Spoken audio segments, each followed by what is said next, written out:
Okay, we're back now. We're going to wrap up that first week of athlete push-pull performance phase training.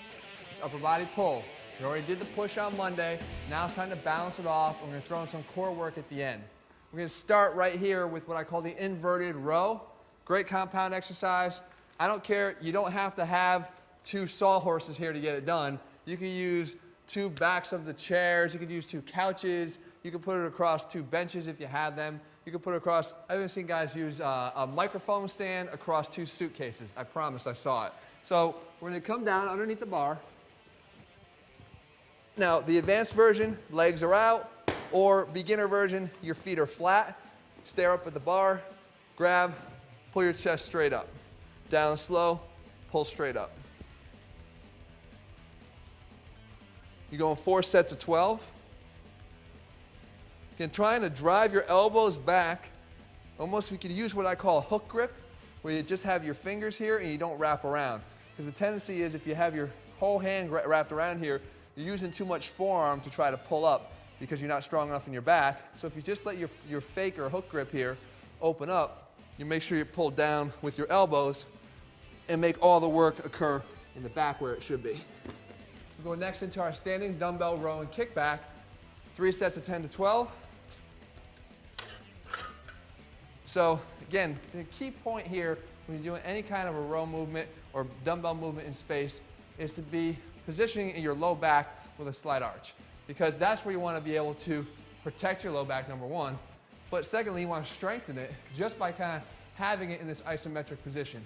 So if I'm here, that's the row, that's the kickback.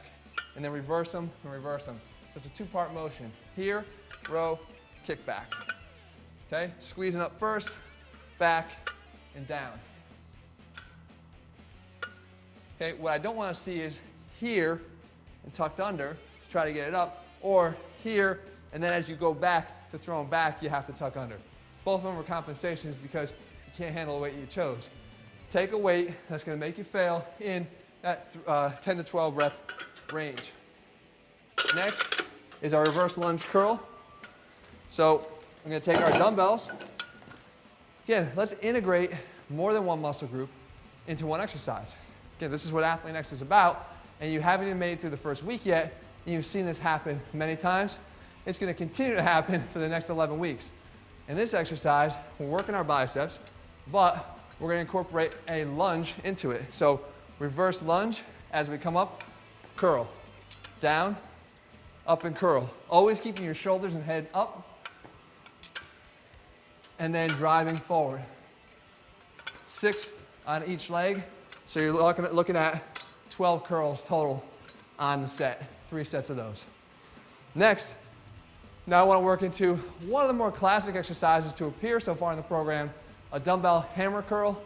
Very classic, just working more of the forearm into this brachioradialis, which is the muscle that runs right in through here. So as you're curling up, you're still working your bicep, but we're taking that pronation component out of it and working more of the forearm, a little less bicep, a little bit more of the forearm and bicep working together.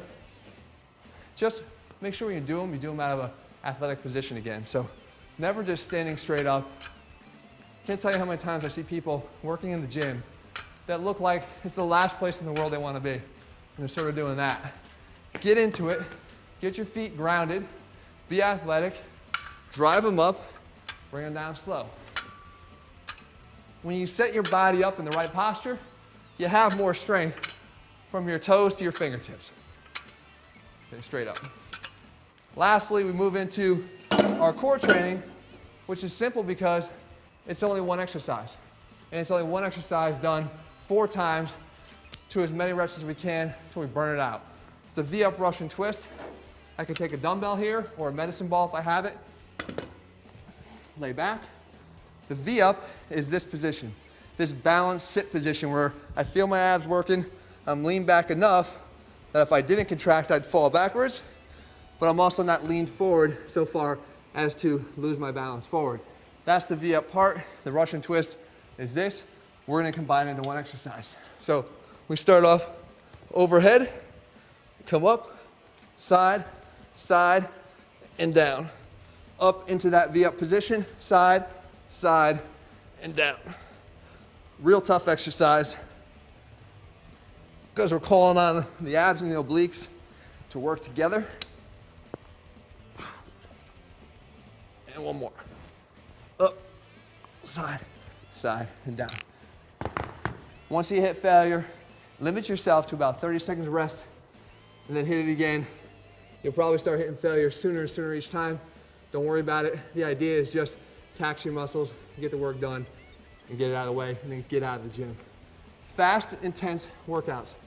We've talked about it, you've seen it in action already. That's what Athletic training is about. You can either train hard or you can train long, but you can't do both. We've set the stage, now it's time to ramp it up. Week 2 begins on Monday. Go home and rest. Saturday and Sunday are scripted off, take them off. Rest and recovery is just as important as the work you do in the gym. I'll see you guys back here on Monday. Get ready for week 2, push-pull performance. We're hitting that push again and ready to take it again to that next level. I'll see you guys in a few days.